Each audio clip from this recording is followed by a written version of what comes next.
योग वशिष्ठ महारामायण सुनते रहने के लिए हमारे चैनल को सब्सक्राइब करें और बेल आइकन जरूर दबाएं।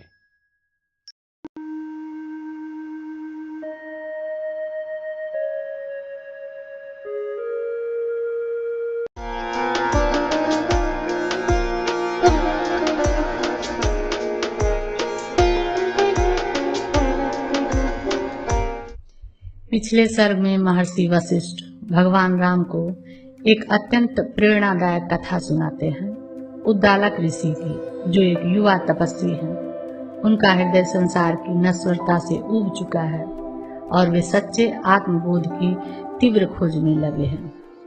यह कथा उनकी आंतरिक बेचैनी, आत्मचिंतन, मानसिक संघर्ष और अंततः एक रहस्यमयी गुफा की खोज की है, जो गहन ध्यान और आत्म शांति का प्रतीक है। वशिष्ठ राम से कहते हैं कि मन की गति पर भरोसा नहीं करना चाहिए। यह मन कभी निरंतर चलता है, कभी क्षणिक होता है और कभी सरल तो कभी चंचल और तेज। यह एक उस्तरे की धार की तरह धोखेबाज हो सकता है। चेतना का अंकुर मन की भूमि में उगता है, इसे तर्क और विवेक के जल से सींचना चाहिए। उद्दालक एक युवा ब्राह्मण है जो हिमालय के गंधमादन पर्वत पर एकांत में तपस्या करते हैं। वे बाह्य कर्मकांडों से आगे बढ़कर आत्म साधना में लीन रहते हैं। उनमें बचपन से ही विवेक का प्रकाश प्रकट हुआ और वे संसार की क्षणभंगुरता को समझने लगे। वे बार बार आत्मा से पूछते हैं, ऐसा क्या प्राप्त हो जिससे कि फिर कुछ पाने की इच्छा न रहे? कब मेरा मन पूरी तरह शांत होगा, जैसे कोई बादल सुमेरु शिखर पर ठहर गया हो? कब मैं संसार की उठती इच्छाओं से परे रहूंगा, जैसे जल की बूंद कमल के पत्ते पर रहती है? कब मेरी आत्मा निर्लिप्त हो जाएगी और ज्ञान का सूर्य भीतर उदय होगा? कब मैं इस जगत को एक स्वप्न की भांति देखूंगा? कब मैं पूर्ण आत्म संतोष और समता को प्राप्त करूंगा? ये प्रश्न हर उस साधक की झलक देते हैं जो मुक्ति की तीव्र प्यास रखता है। उद्दालक का मन कभी आध्यात्मिक प्रकाश की ओर झुकता है तो कभी फिर इंद्रिय विषयों की ओर भागता है। उनका मन अंतर्मन की शांति और बाह्य जगत के आकर्षण के बीच झूलता रहता है। वे इस द्वंद से थक जाते हैं, जैसे कोई पेड़ तूफान में हिलता हो या कोई व्यक्ति किसी संकट की प्रतीक्षा में बैठा हो। इस मानसिक संघर्ष के बीच उद्दालक को एक गूढ़ गुफा मिलती है। यह प्रतीक है आंतरिक शांति और समाधि का। वहाँ कोई जीव जंतु नहीं आते जाते, वहाँ न वायु का कंपन है, न ध्वनि, केवल पूर्ण निर्विकार शांति है। भूमि पर चंद्रकांत मणियों की परत है, चारों ओर फूल खिले हैं और प्रकाश न गर्म है न ठंडा, बिल्कुल संतुलित। यह गुफा जैसे कोई कुमारी नववधू हो, फूलों से सजी, सौम्यता और माधुरी से परिपूर्ण। यह गुफा उस गहन ध्यान अवस्था का प्रतीक है जहाँ साधक अंततः आत्मा में स्थिर हो जाता है। उद्दालक की कथा हर उस व्यक्ति की कथा है जो जन्म मृत्यु के चक्र से बाहर निकलना चाहता है। गुफा का अर्थ है आत्मचिंतन की गहराई, वह स्थान जहाँ बाह्य और भीतरी द्वंद शांत हो जाते हैं। यह सर्ग बताता है कि केवल तप और शुद्ध इच्छा ही नहीं, बल्कि विवेक, धैर्य और निरंतर आत्मनिरीक्षण से ही परम सत्य की प्राप्ति होती है। ये थे भावार्थ पिछले सर्ग के, और अब आइए इसी कड़ी में हम आगे सुनते हैं उस महान तपस्वी उद्दालक की आगे की कथा, जो युवा होते हुए भी आत्मज्ञान की तीव्र प्यास लिए हिमालय में तप करते हैं। उनका संघर्ष, उनके प्रश्न और अंत में एक रहस्यमयी गुफा की खोज हमें आत्मचिंतन और गहरी साधना की ओर ले जाती है। आइए इस प्रेरणादायक सर्ग को विस्तार से समझें। उपशम प्रकरण सर्ग 52। गुहा में आसन स्थित समाधि में प्रवेश करने की इच्छा वाले मुनि द्वारा चिंतित चित्त प्रबोधन के उपायों का वर्णन। श्री वशिष्ठ जी ने कहा, वत्स श्री रामचंद्र जी, जैसे भ्रमर बहुत प्रकार के भ्रमण से मिले हुए कमल गर्भ में प्रवेश करता है, वैसे ही वे धर्मात्मा मुनि बहुत प्रकार के अन्वेषण से मिली हुई पद्म गर्भ के समान मनोहर गंधमादन गुफा में प्रविष्ट हुए। जैसे सृष्टि रचना से वैराग्य होने पर सत्यलोक में स्थित अपराजिता नाम की अथवा भगवान नाभि कमल रूप अपनी नगरी में प्रवेश कर रहे ब्रह्मा जी विराजमान होते हैं, वैसे ही समाधि प्रवीणता से उस गुफा में प्रवेश कर रहे वे पर विराजित हुए। वहां पर उन्होंने जैसे इंद्र मेघ को जिसके मध्य में बिजलियां स्वगुच्छ के समान फैली रहती हैं राशीभूत करते हैं, वैसे ही ताजे अर्थात नहीं मुरझाए हुए पत्तों से कोमल आसन बनाया गया, जिसमें उनका शरीर ही गुच्छ के समान शोभित हो रहा था। जैसे सुमेरु नील रत्नमय अपने तट पर आकाश को जिसमें तारे ही बहुमूल्य रत्न हैं बिछाता है, वैसे ही उन्होंने उस आसन के ऊपर सुंदर मृग चर्म बिछाया।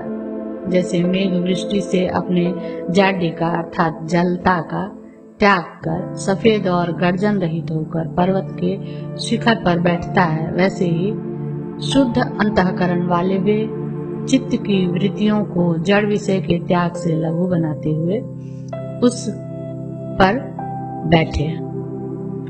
प्रबुद्ध ज्ञानी कपिल आदि के समान दृढ़ सिद्धासन बांधकर एड़ी से वृषणों को दबाकर उत्तर की ओर मुंह किए हुए उन्होंने ब्रह्मा आदि गुरु परंपरा के लिए प्रणामांजलि की।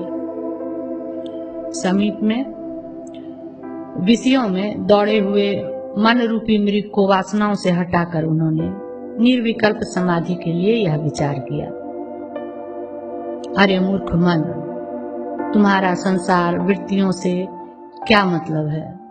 बुद्धिमान लोग अवसान में अर्थात अंत में दुख देने वाले कर्म का सेवन आचरण नहीं करते हैं। जो शांति रूपी रसायन का त्याग कर विषय भोगों की ओर दौड़ता है, वह मंदार वन का त्याग कर विष वृक्षों से भरे हुए जंगल में जाता है। चाहे तुम पाताल में जाओ, चाहे ब्रह्मलोक में भी चले जाओ, किंतु सम रूपी अमृत के बिना उस निरतिशय सुख में विश्रांति को प्राप्त नहीं हो सकते। हे मन, तुम सैकड़ों भोग आशाओं से पूर्ण होने पर पूर्वोक्त रीति से सब दुख देते हो। अब तुम भोग आशाओं का त्याग कर दुख स्पर्श रहित निरतिशय आनंद रूप होने के कारण अत्यंत सुंदर परम कल्याण को प्राप्त हो। भाव और अभाव में ये विचित्र विषय तुम्हारे उत्कट दुख के लिए ही है, ये सुख के लिए कभी नहीं हो सकते। हे मूर्ख चित्त, मेढकी जैसे मेघ में शब्दादिक व्यर्थ वृत्तियों से भ्रमण करती है, वैसे ही तुम शब्दादि इस गर्हित वृत्तियों से क्यों निरंतर भ्रमण करते हो? हे मन रूपी मेढकी, जरा बतला तो सही, इतने समय तक व्यर्थ भुवन में त्वरा से भटक रही अंधी तूने क्या फल पाया? हे चित्त, जिससे मन और वाणी का अगोचर विदेह कैवल्य सुख तुम्हें मिले, जिसमें तुम्हें जीवन मुक्ति विश्रांति सुख मिले, उस सकल वृत्ति के सम रूप समाधि में उद्योग क्यों नहीं करते हो? शब्द आदि विषय दुख के लिए ही है, ऐसा जो पूर्व में कहा गया है, उनमें से प्रत्येक का दृष्टांतों के उदाहरणों द्वारा विस्तार करते हैं। हे मूर्ख, व्यर्थ बहिर्मुखता रूप उत्थान से बढ़ी हुई श्रोत्रेंद्रिय तादात्म्यापत्ति रूप श्रोत्रता को प्राप्त कर व्याध के गीत और घंटा की ध्वनि से मोहित मृग के समान शब्दानुसारणी वृत्ति से नाश को प्राप्त मत हो। हे मूर्ख मन, उस स्पर्शोन्मुखता से केवल दुख के लिए त्वगेंद्रियता को प्राप्त होकर तुम हाथनी पर लोलुप हाथी के समान बंधन को मत प्राप्त हो। पीलवान लोग सिखाई हुई हथनी से वन गज को लुभाकर गर्त की ओर लाकर गर्त में गिराने आदि से बांधते हैं, यह प्रसिद्ध है। अरे अंधे मन, दुष्ट अन्नों की अभिलाषा से रसेंद्रियता को प्राप्त होकर बंसी में बंधे हुए मांस के टुकड़े पर लोलुप मछली के समान तू नाश को प्राप्त मत हो। हे मूढ़, तू कांता संबंधी नाना प्रकार के रूपों में तत्पर चक्षुरिंद्रियता के प्राप्त होकर प्रकाश में लोलुप पतंगे के समान दाह को प्राप्त मत हो। गंध के अनुभव की इच्छा से घ्राणेन्द्रियता का आश्रय लेकर हाथी द्वारा मसले गए कमल के अंदर स्थित भंवरे के समान शरीर रूपी कमल के अंदर बंधन को प्राप्त मत हो। अरे मूर्ख, मृग, भंवरा, पतंगे, हाथी और मत्स्य एक एक शब्द आदि विषय से विनष्ट हुए, यानी मृग एकमात्र शब्द से, भंवरे एकमात्र गंध से, पतंगे एकमात्र रूप से, हाथी एकमात्र स्पर्श से और मछलियां एकमात्र रस से विनष्ट हुई। सम्मिलित सब अनर्थों से व्याप्त हुए तुम्हें कहाँ से सुख हो सकता है? हे चित्त, जैसे क्षुद्र रेशम का कीड़ा अपने स्वाभाविक लार के फेन का अपने बंधन के लिए कोष रूप से प्रसार करता है, वैसे ही तुमने भी वासना जाल की अपने कुवितर्क से रचना की है। तब प्रमाद से प्राप्त हुए इस बंधन पर कैसे विजय प्राप्त हो सकती है?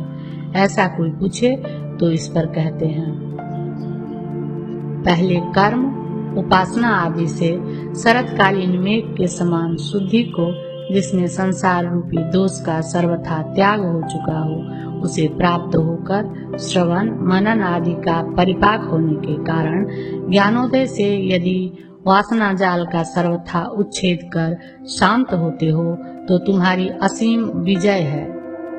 सारे वक्तव्य का संकलन कर एक उक्ति से कहते हैं, यदि तुम जगत प्रवृत्ति को जन्म तथा मरण की एवं बल आदि और दरिद्रता आदि अवस्थाओं का पालन करने वाली धात्री रूप मरने के बाद भी नरक, स्थावर आदि गतियों में संताप देने वाली जानते हुए भी नहीं छोड़ोगे तो विनष्ट हो जाओगे।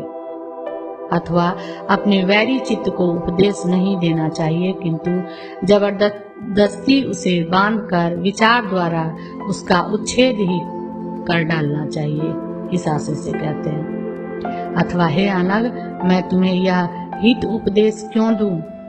आत्मा से पृथक चित्त नाम की क्या कोई वस्तु है? यूं विचार कर रहे पुरुष का चित्त ही नहीं है।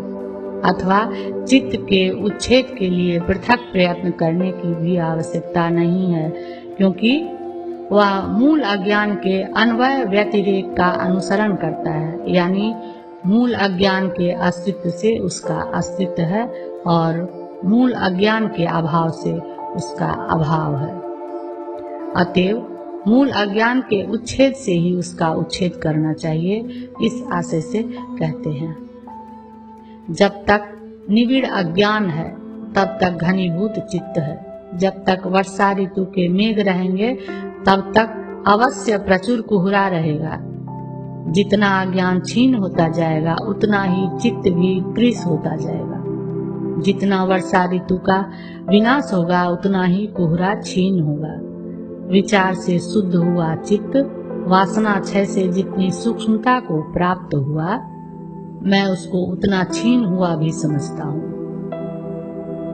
अविवेकी का चित्त उपदेश के अयोग्य ही है, किंतु विवेकी का चित्त भी, चाहे वह नष्ट हो रहा हो चाहे नष्ट हो चुका हो, सुतरां उपदेश के अयोग्य है, इस आशय से कहते हैं। असत अथवा नाश को प्राप्त हो रहे चित्त का जो यह उपदेश किया जाता है, यह आकाश के जल के और वायु के ताड़ने के समान व्यर्थ है। उक्त का ही अनुवाद द्वारा उपसंहार करते हैं। चूंकि तुम दिन पर दिन क्षीण हो रहे हो, इसलिए क्षीयमाण होने के कारण असन्मय तुमको मैं त्यागता हूँ। विद्वान जन परित्यज्यार्य को उपदेश देना भारी मूर्खता ही कहते हैं। अपना उससे असंबंध देखना ही उसका त्याग है। इस आशय से कहते हैं, हे औसनमय चित्त, मैं अहंकार वासना से रहित निर्विकल्प स्वयं ज्योति चैतन्य हूँ। अहंकार के बीजभूत तुमसे मेरा कोई संबंध नहीं है। मुझसे कौन अपराध हुआ जिससे विनाश के लिए आप मेरा त्याग करते हैं? ऐसा यदि मन की ओर से प्रश्न हो तो देहादि में अहंकार रूपी दूरदृष्टि का अवलंबन ही तुम्हारा अपराध है, ऐसा कहते हैं। तुमने यह वह मैं यूं व्यर्थ दूरदृष्टि का अवलंबन किया है। वह दूरदृष्टि शंका विष से हुई विसूचिका के समान मिथ्या हेतुक होती हुई भी मूढ़ों के विनाश के लिए होती है। यही तुम्हारा अपराध है। यह अर्थ है, जैसे हथनी और हाथी की बिल के अंदर स्थिति नहीं हो सकती है, वैसे ही अपरिच्छिन्न आत्म तत्व की इस प्रकार के परिच्छिन्न मन के अंदर परिच्छिन्न स्थिति नहीं हो सकती है। चित्त की त्याज्यता में दूसरा भी हेतु कहते हैं। हे चित्त, खेद की बात है कि तुमने बड़े भारी जीर्ण कुएं आदि के समान अगाध तथा काम, क्रोध, लोभ आदि रूप सांप, बिच्छू, पिशाच आदि के निवास भूत होने के कारण दुखदायी इस वासना को ही अपने निवास स्थान के रूप में अपनाया है, किंतु मैं तो इसका अनुसरण नहीं करता हूँ, इसलिए उसके अनुगामी तुम्हारा त्याग करता हूँ। यह भाव है। यह देह वह आत्मा मैं हूँ, ऐसी भ्रांति की जो तुमने अहंता से कल्पना की है, वह अविचारशील बालकों के तुल्य व्यर्थ मोह है। मैं तो विचारवान हूँ, मुझको वह मोह कहाँ, यानी कुछ भी नहीं है, यह भाव है। अहम की नास्तिकता को ही विचार कर विशद करते हैं। पैर के अंगूठे से लेकर सिर तक मैंने तिल तिल पर विचार किया। यह अहम नाम का पदार्थ मुझे नहीं मिला। अहम रूप से स्थित कौन होगा? यदि अहम पदार्थ है ही नहीं तो तुम कौन हो? ऐसा प्रश्न होने पर कहते हैं, तीनों जगत में जिसने सब दिशा रूपी कुंजों को भर रखा है, यानी जो दिशाकृत परिच्छेद से रहित है, एक यानी वस्तुकृत परिच्छेद से रहित है, ज्ञेय क्रम से भूत, वर्तमान और भविष्य तीन अवस्था रूप काल से किए गए परिच्छेद से शून्य है। अतएव सब प्रकारों में वस्तु अवान्तर स्वरूप शून्य है। इस प्रकार का ज्ञान रूप ही मैं हूँ, जिसका परिच्छिन्न रूप नहीं है, जिसकी नाम की कल्पना नहीं है, एकत्व संख्या नहीं है, न जिसकी अन्यता है, न महत्ता है और न अणुता है, वह ज्ञान रूप मैं हूँ। हे चित्त, चूंकि मैं ज्ञान स्वरूप हूँ, इसलिए साक्षीभूत अपने ये दुख कारण तुमको जो चारों ओर फैले हो देखता हूँ। दुख के कारण होने से ही तुम आगे कहे जाने वाले विवेक का उपार्जन कर विवेक से उत्पन्न बोध द्वारा मुझसे मारे जाते हो। विवेचन का प्रकार दिखलाते हैं। देह में यह मांस है, यह रक्त है, ये हड्डियां हैं, ये श्वास वायु है। यह अहम रूप से स्थित कौन है? भाव यह है कि इंद्रता से ग्रहित हो रहे मांस आदि में वह अहं शब्दार्थ कोई भी नहीं है, क्योंकि इंद्रता और अहंता का परस्पर विरोध है। स्पंदनाश सारा का सारा प्राण वायुओं का है, ज्ञानांश परमात्मा का है, बुढ़ापा और मरण देह के धर्म है। यह अहम रूप से स्थित पदार्थ कौन है? हे चित्त, मांस अहम पदार्थ से पृथक है, रक्त भी उससे अतिरिक्त है, हड्डियां भी अहम से भिन्न है, बोध ज्ञानेंद्रिय व्यापार उससे अन्य है, स्पंदन भी उससे अतिरिक्त है। फिर अहम रूप से स्थित पदार्थ कौन है? भाव यह है कि मांस आदि तो आत्मा से भिन्न रूप से प्रतीत हो रहे हैं, अतः उनमें अहंता उपपन्न नहीं हो सकती। यह नासिका है, यह जिह्वा है, यह त्वचा है, ये दो कान है, यह चक्षु है, यह स्पंद है, कर्म की हेतु कर्मेंद्रियां हैं। फिर यह अहम रूप से स्थित पदार्थ कौन है? भाव यह है कि नासिका आदि भी इदंता से प्रतीत होने के कारण अहम शब्दार्थ नहीं है। परमार्थ रूप से विचार करने पर मन अहम नहीं है, तुम चित्त अहम नहीं हो, वासना भी अहम नहीं है। शुद्ध चित्त प्रकाश यह आत्मा तो अहंता से रहित ही विलसित होता है, यानी आत्मा तो अहंता से सर्वथा अस्पृष्ट है, यह भाव है। उक्त आत्मा में यदि अध्यारोप दृष्टि हो तो मैं ही सर्वत्र अधिष्ठान हूँ, इसलिए सब कुछ मैं ही हूँ, अथवा यदि अपवाद दृष्टि हो तो यहाँ मैं कुछ भी नहीं हूँ। ऐसी जो दृष्टि है वही वास्तविक है। एक देह मात्र में सीमित अहं भाव रूप दूसरा अहंकार क्रम नहीं है। भाव यह है कि इस जगत में सर्वत्र प्रतीयमान मैं ही हूँ, अथवा यहाँ पर प्रतीयमान कुछ भी मैं नहीं हूँ। ऐसी जो दृष्टि है वही वास्तविक है। दूसरा परिच्छिन्न विषय में अहं प्रतीति रूप क्रम वास्तविक नहीं है। अज्ञान रूपी धूर्त ने वंचना द्वारा स्वरूपी वियोग से चिरकाल तक ऐसे ही मुझे क्लेश पहुंचाया है, जैसे कि मस्त भेड़िया जंगल में मृग के बच्चे को क्लेश पहुंचाता है। बड़े सौभाग्य का विषय है कि अब मैं अज्ञान रूपी चोर को पहचान गया हूँ। अपने वास्तविक स्वरूप रूपी धन को हरने वाले इसको फिर नहीं अपनाऊंगा। परस्पर विरोधी स्वभाव वाले हम दोनों का कोई संबंध भी नहीं है, एकता की बातें तो दूर रही, इस अभिप्राय से कहते हैं। जैसे पर्वत पर स्थित मेघ पर्वत का कोई नहीं होता, वैसे ही दुख रहित मैं दुख के भाजन उसका संबंधी नहीं हूँ और वह मेरा संबंधी नहीं है। यदि तुम में अहंकार आदि सर्वथा नहीं है तो तुम वचन आदि से कैसे व्यवहार करते हो, ऐसी शंका होने पर कहते हैं। नट के समान तात्कालिक तद्भाव की कल्पना द्वारा अहंकार बनकर यह तुम्हें उपदेश आदि कहता है। नेत्र आदि से जानता हूँ, बैठता हूँ तथा चलता हूँ। वास्तव में आत्मदर्शन से मैं अहंकार शून्यता को प्राप्त हो गया हूँ। मुझे इसका पूरा निश्चय है कि वास्तव में ये चक्षु आदि मैं ही हूँ। यदि ये मुझसे भिन्न है तो जड़ हैं, चाहे मेरे शरीर में रहे अथवा जाए, ये मेरे कोई नहीं है।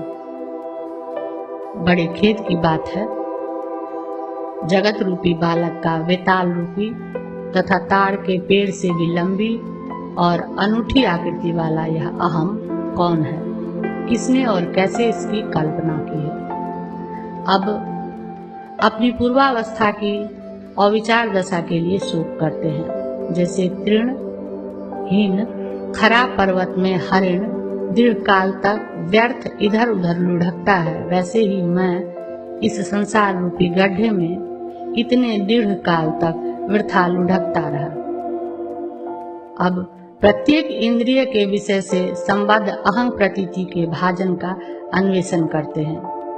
यदि चक्षु अपने लिए आलोकन में प्रवृत्त हुआ तो संसार में अहम नामक कौन है जो मोहित हुआ। यदि त्वचा अपने विषय में स्पर्श के लिए तत्पर हुई तो यह अहम नामक दुष्ट पिशाच के तुल्य कौन उदित हुआ। रसनेन्द्रिय के अपने विषय रसों में प्रवृत्त होने पर मैं मीठा भोजन करने वाला हूँ, इस प्रकार का गर्हित भ्रम कहाँ से आता है। श्रवण तृष्णा से विवश बेचारी श्रोत्रेंद्रियां के शब्द रूप विषय को प्राप्त होने पर निर्बीज अहंकार दुख की प्राप्ति कैसी। अपनी नासिका की अभिलाषावश अपने गंध को प्राप्त होने पर मैं सूंघने वाला हूँ, ऐसे जिसे अभिमान होता है उस चोर को मैं जानता ही नहीं हूँ।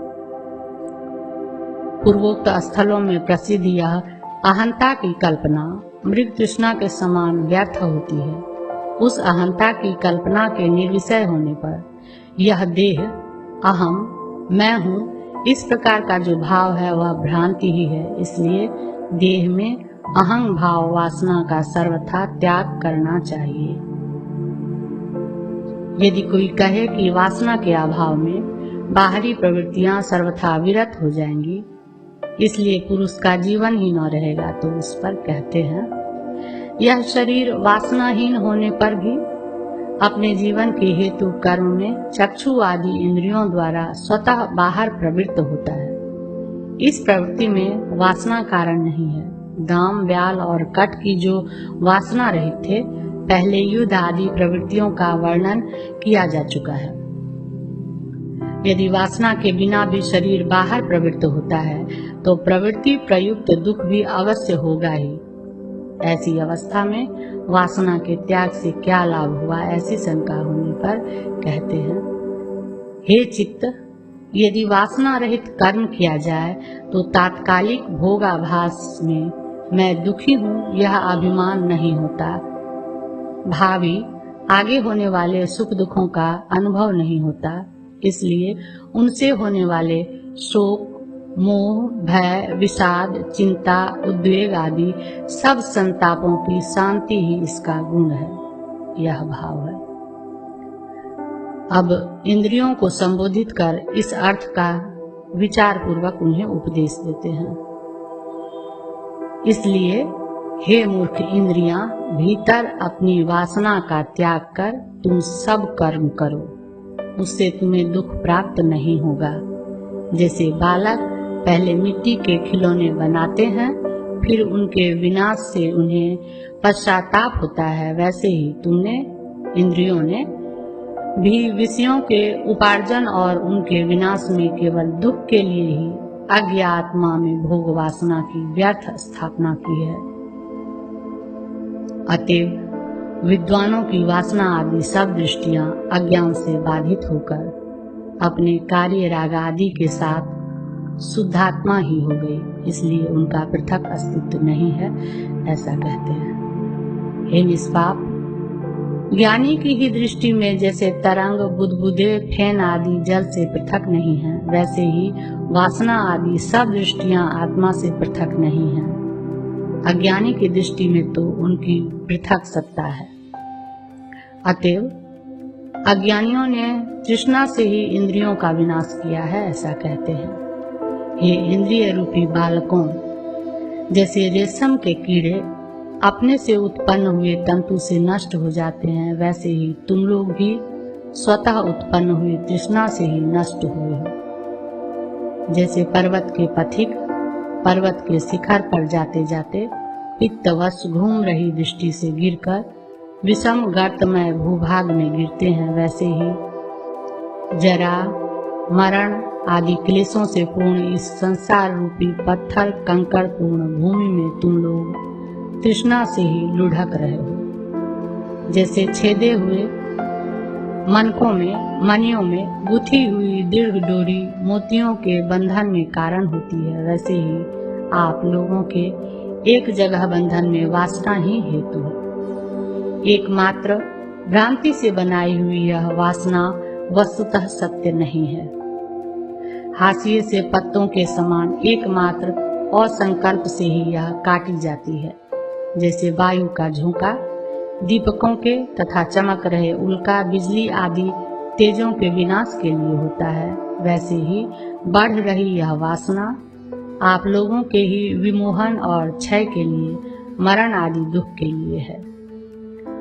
इस प्रकार सब इंद्रियों के कोष के तुल्य आधारभूत हे चित्त, तुम सब इंद्रियों के साथ एक मध्य को प्राप्त होकर निश्चय अपने को औसत स्वरूप मिथ्याभूत जानकर केवल निर्वाण रूप निर्मल बोध मात्र होकर स्थित हो। फिर चित्त रूप का ग्रहण मत करो।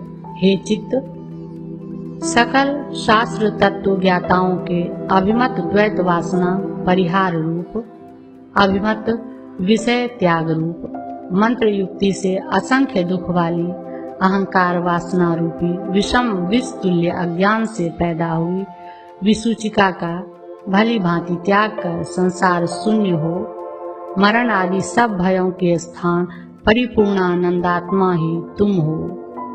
यह अर्थ है। 52वां सर्ग समाप्त।